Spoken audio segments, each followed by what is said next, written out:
നമസ്കാരം. Frame to ഫ്രെയിമിലേക്ക് എല്ലാ മാന്യ പ്രേക്ഷകർക്കും സ്വാഗതങ്ങളുണ്ട്. അപ്പോൾ ഇതൊക്കെ പറയാൻ മനസ്സിൽ ഭയങ്കര ഒരു വിഷമമുണ്ട് ഇത് പറയുമ്പോൾ. കാരണം കലാകാരന്മാരൊക്കെ, ഞാൻ കലാകാരന്മാരെ ഒരുപാട് ബഹുമാനിക്കുന്ന ഒരാളാണ്, ഒരുപാട് ഇഷ്ടപ്പെടുന്ന ഒരാളാണ്. കലാകാരന് ഒരു സിഗ്നേച്ചറുണ്ട് ഇല്ലേ? സമൂഹത്തിൽ ആളുകൾക്ക്, ജനങ്ങൾക്ക് ഏറ്റവും കൂടുതൽ ഇഷ്ടപ്പെടുന്നത് കലാകാരന്മാരെയാണ് ഇല്ലേ? കലാകാരന്മാർക്കാണ് ഫാൻസുകളുള്ളത്. ഇപ്പം സിനിമാ നടന്മാർക്ക് മാത്രമേ ഫാൻസ് ഉള്ളൂ എന്ന് നമ്മൾ കരുതരുത്.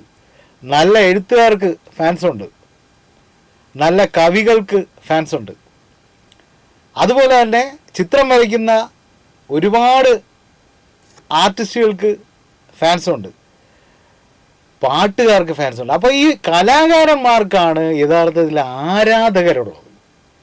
ഞാൻ കലാകാരന്മാർക്കാണ് ആരാധകർ ഉള്ളത് എന്ന് പറയുമ്പോൾ ഓട്ടക്കാർക്കും ഫുട്ബോൾ കളിക്കാർക്കും ക്രിക്കറ്റ് കളിക്കാർക്കും ഒക്കെ ആരാധകരുണ്ട്. പക്ഷെ കലാകാരനുള്ള ആ ഒരു ഇഷ്ടം, നെഞ്ചോട് ചേർത്ത് വയ്ക്കുന്ന ആ ഒരു ഇഷ്ടം, ഇപ്പോൾ ഒരു കളിക്കാരനെ ഇഷ്ടം, ഇപ്പോൾ വേൾഡ് കപ്പ് ഫുട്ബോൾ നടക്കുകയാണ്.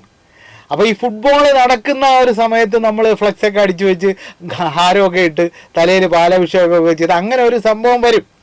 പക്ഷേ ഈ ഫുട്ബോൾ കളിയൊക്കെ കഴിയുമ്പോൾ ഈ താരങ്ങളോടുള്ള ഒരു ഇഷ്ടം മനസ്സിൻ്റെ ഉള്ളിൽ ഏതെങ്കിലും ഒരു സ്ഥലത്ത് അടുത്ത വേൾഡ് കപ്പ് വരുന്നത് വരെ സൂക്ഷിച്ചു വയ്ക്കും.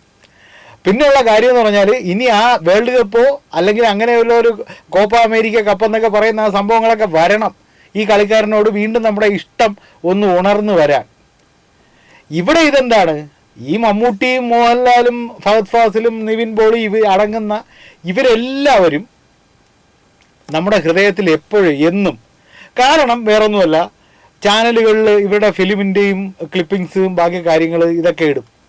അപ്പോഴും ഇവർ നമ്മളെ കാണുകയാണ്. പിന്നെ ഇവരുടെ ചിലവരുടെ പാട്ടുകളായിരിക്കും നമ്മുടെ മൊബൈലിൻ്റെ റിംഗ് ടോൺ ആയിട്ട് ചിലപ്പോൾ നമ്മൾ ഇടുന്നത്. അപ്പോൾ ഈ റിംഗ് ടോൺ എന്ന് പറയുമ്പോൾ ഏതെങ്കിലും ഒരു ഗായകൻ പാടിയതായിരിക്കും, ഏതെങ്കിലും ഒരു സംഗീത സംവിധാനം ചെയ്തതായിരിക്കും, ഏതെങ്കിലും ഒരു നടനോ നടിയോ അഭിനയിച്ച രംഗങ്ങളായിരിക്കും. അപ്പോൾ ഇതൊക്കെ എപ്പോഴും നമ്മുടെ മനസ്സിലൂടെയും നമ്മുടെ കണ്ണിൻ്റെ മുന്നിലൂടെയൊക്കെ കടന്നു പോകുന്ന സംവിധാനങ്ങളാണ്. അതാണ് ഞാൻ ആദ്യമേ പറഞ്ഞത്, കലാകാരന്മാരെയാണ് ജനങ്ങൾ ഹൃദയത്തോട് ഏറ്റവും കൂടുതൽ അടുത്ത് വയ്ക്കുന്നത്. അവരുടെ ഫാൻസാണ് തീവ്രമായി. നമുക്കറിയാം, ഇപ്പോൾ നമ്മൾ പണ്ട് ഞാൻ പറഞ്ഞു കേട്ടിട്ടുള്ളതാണ്, MGR ഒക്കെ വെള്ളിത്തിരയിൽ വരുമ്പോൾ MGR സ്റ്റണ്ട് രംഗങ്ങളിൽ സ്റ്റണ്ട് ചെയ്തുകൊണ്ട് നിൽക്കുമ്പോൾ അദ്ദേഹത്തിൻ്റെ കയ്യിലുള്ള ആയുധം കയ്യിൽ നിന്ന് മാറി. പെട്ടെന്ന് ഈ സിനിമ കണ്ടുകൊണ്ടിരുന്ന ആരോ ഒരാൾ ഒരു കത്തി എടുത്ത് സ്ക്രീനിലോട്ട് വീശി എറിയുന്നു. അണ്ണാ ഇന്നാ കത്തി എന്ന് പറഞ്ഞ് വീശി എറിയുന്നു. ആ സ്ക്രീന് കീറിപ്പോകുന്നു. ഇത് ഞാൻ പറഞ്ഞു കേട്ടിട്ടുള്ളതാണ്. പക്ഷേ യഥാർത്ഥമായ നഗ്നമായ സത്യം ഉണ്ട് അതിലൊക്കെ. കാരണം ഇങ്ങനെയുള്ള MGR അദ്ദേഹത്തെ പോലുള്ള ആൾക്കാരൊക്കെ മരണപ്പെടുമ്പോൾ എത്ര ആൾക്കാരാണ് തീ കൊളുത്തി ആത്മാഹൂതി ചെയ്തിട്ടുള്ളത്. അപ്പോൾ അത് ഈ കടുത്ത തീവ്രമായ ആരാധനയിൽ നിന്നുണ്ടാകുന്ന കാര്യങ്ങളാണ്. ഞാൻ ഇത്രയൊക്കെ പറഞ്ഞു വന്നത്, ഒരു കലാകാരനെക്കുറിച്ച് ഈ അടുത്ത കാലത്ത് ഒരു സംവിധായകൻ്റെ മുൻ ഭാര്യയും നടിയുമൊക്കെ ആയ ശ്രീമതി ഉഷ പറയുന്ന കുറച്ച് കാര്യങ്ങൾ കേട്ടിട്ട് വിഷമം തോന്നി. ഇപ്പോൾ ഞാൻ ഈ പറയുന്ന കലാകാരൻ കുറച്ച് നാളായിട്ട് എയറിലാണ്. അതുകൊണ്ടാണ് ഞാൻ പറഞ്ഞത്, ഇത് പറയുന്നതിൽ എനിക്ക് വിഷമമുണ്ട്. കേട്ട കാര്യങ്ങളാണ് ഞാൻ ഈ പറയുന്നത്. ഹസീഫ് എന്ന് പറയുന്ന ഒരു നിർമ്മാതാവ്, അദ്ദേഹം നടി ഉഷയുടെ ബ്രദറാണ്, സഹോദരനാണ്. അദ്ദേഹം പ്രൊഡ്യൂസ് ചെയ്ത് ജയറാമുമായിട്ട് നല്ലൊരു അടുപ്പമുണ്ടായി. ജയറാമിന് വളരെ കാലത്തിന് ശേഷം നല്ലൊരു ഹിറ്റ് സിനിമ കിട്ടി എന്നാണ് ശ്രീമതി ഉഷ പറയുന്നത്. തകർന്നു നിന്ന ഒരു നടൻ്റെ ഉയർത്തെഴുന്നേൽപ്പിന് ഉപകരിച്ച ഒരാൾ, അയാളുമായിട്ട് നല്ല വ്യക്തിബന്ധം, നല്ലൊരു ബന്ധം സ്ഥാപിച്ചു ശ്രീമാൻ ജയറാം. സ്ഥിരമായിട്ട് ഹസീഫിനെ വിളിക്കുന്നു, സ്ഥിരമായിട്ട് ഇവർ കാണുന്നു. ആലപ്പുഴയിലുള്ള ഇദ്ദേഹത്തിൻ്റെ വീട്ടിലേക്ക് വരുന്നു. ജയറാം ഇദ്ദേഹത്തെ ചെന്നൈയിലേക്ക് വിളിക്കുന്നു. നിരന്തരമായി ഇവർ ഫോണിലൂടെ ബന്ധപ്പെടുകയൊക്കെ ചെയ്തുകൊണ്ടിരിക്കുന്നു. അപ്പോഴാണ് ജയറാമിൻ്റെ മകനായ കാളിദാസിനെ വെച്ചൊരു സിനിമ ചെയ്യാൻ ഹസീഫിനോട് പറയുന്നു.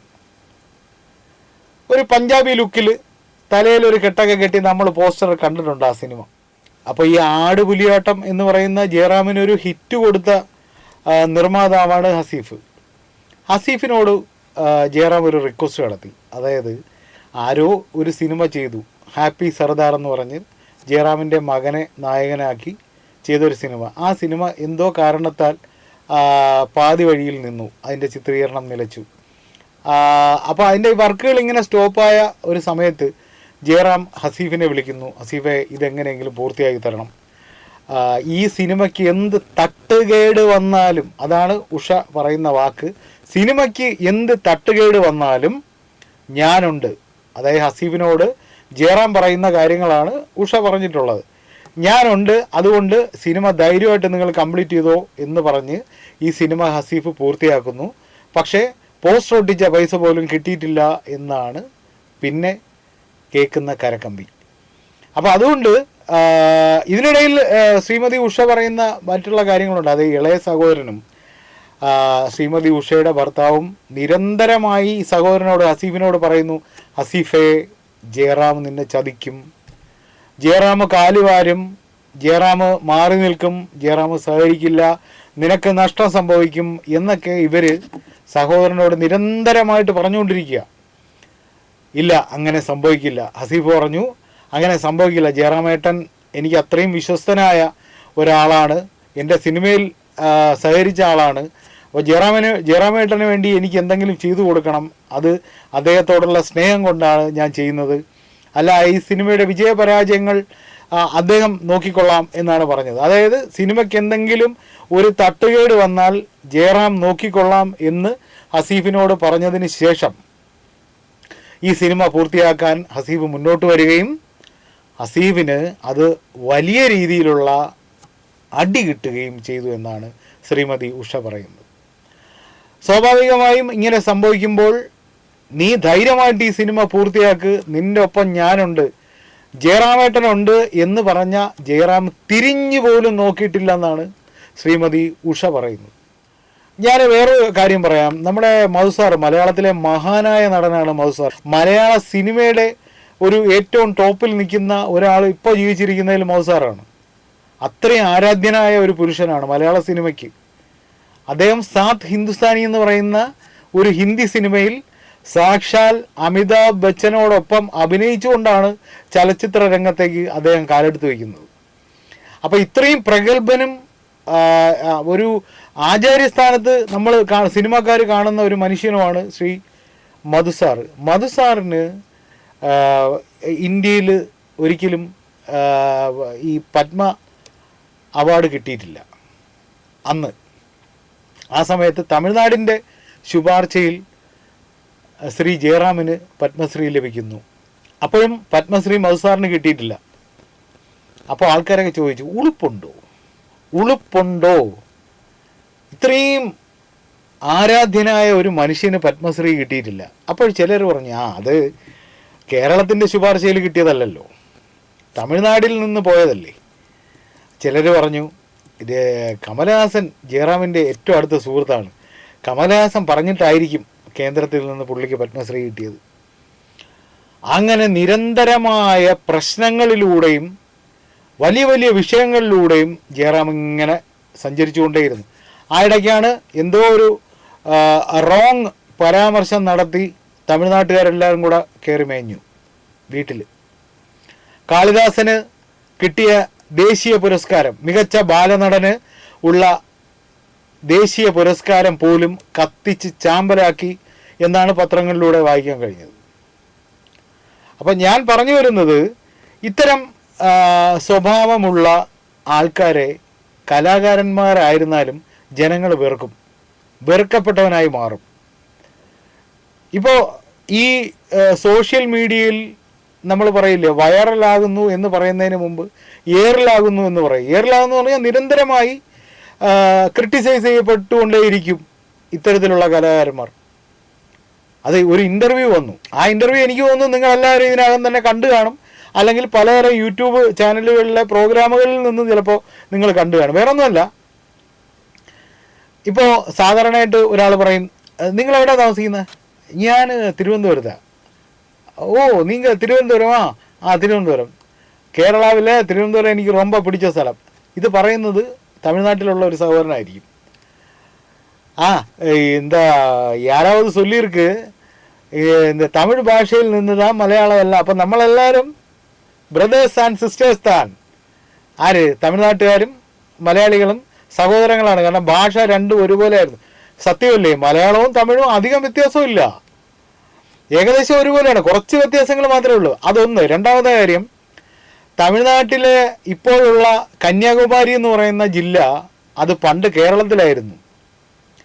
അപ്പോൾ അങ്ങോട്ടും ഇങ്ങോട്ടും കൈമാറിയതെന്നാണ് വെപ്പ്. അതിൻ്റെ യഥാർത്ഥ കാര്യങ്ങൾ എനിക്കറിയില്ല.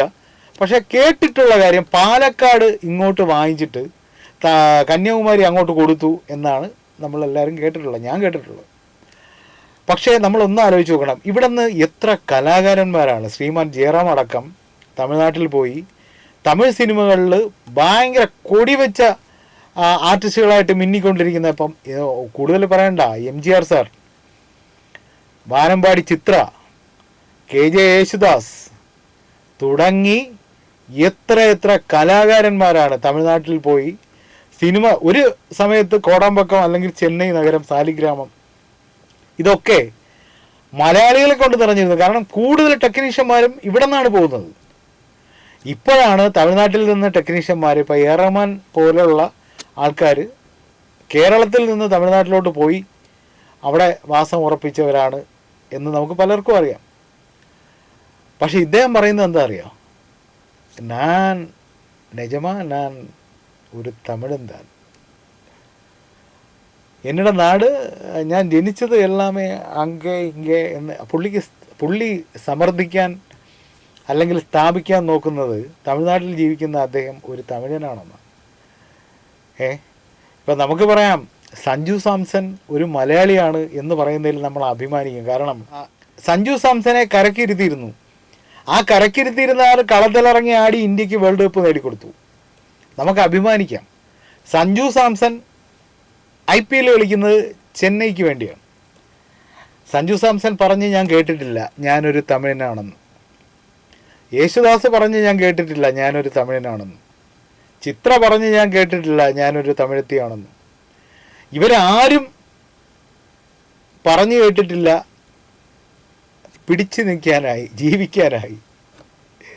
എന്തിനാണിതൊക്കെ? നമ്മളെല്ലാവരും മനുഷ്യരാണ്, ഇന്ത്യക്കാരാണ്. ഞാനൊരു തമിഴനാണെന്ന് പറഞ്ഞിട്ട് തമിഴ്നാട്ടിൽ എന്ത് നേടാനാണ്? ഈ പറഞ്ഞ കുറച്ച് സംവിധായകരുടെ നല്ല ഗുഡ് എൻട്രി കിട്ടാനാണോ? അതൊക്കെ ശരിയായിട്ടുള്ളൊരു നടപടിയല്ല, ഒരു കലാകാരന് യോജിച്ച നടപടിയല്ല. പ്രത്യേകിച്ച് മിമിക്രി എന്ന് പറയുന്ന ഒരു സ്റ്റേജിൽ നിന്ന് ഉയർന്നു വന്ന ഒരു നടനാണ് ശ്രീമാൻ ജയറാം. അപ്പോൾ അതോടെ എനിക്ക് പറയാനുള്ള ഒരൊറ്റ കാര്യം, ഇപ്പം ഞാൻ പറഞ്ഞിട്ടാണ് ജയറാം ഇത് കേട്ടിട്ട് ഞാൻ തിരുത്തി വയ്ക്കാമേ, അങ്ങനെയല്ല. പക്ഷെ എനിക്ക് പറയാനുള്ളൊരു കാര്യം, ഇങ്ങനെയുള്ള കുറച്ച് കാര്യങ്ങൾ തെറ്റായിട്ടുള്ള കാര്യങ്ങളാണ്. ഒരുപാട് പേരോട് ഇങ്ങനെയൊക്കെ പ്രവർത്തിച്ചിട്ടുണ്ട്. ഇപ്പോൾ ശ്രീമതി ഉഷ പറഞ്ഞതുപോലെ ഹസീഫ് എന്ന് പറയുന്ന ആ നിർമ്മാതാവ് രോഗാവസ്ഥയിൽ കിടന്നപ്പോൾ പോലും തിരിഞ്ഞു നോക്കിയിട്ടില്ല എന്നാണ്. അപ്പോൾ അതിൽ വാസ്തവമുണ്ടെങ്കിൽ അത് ശരിയായിട്ടുള്ള നടപടിയല്ല. മനുഷ്യത്വം കാണിക്കണം. വീണ്ടും ഒരു എപ്പിസോഡുമായി നമുക്ക് ഇനിയും കാണാം. നന്ദി, നമസ്കാരം.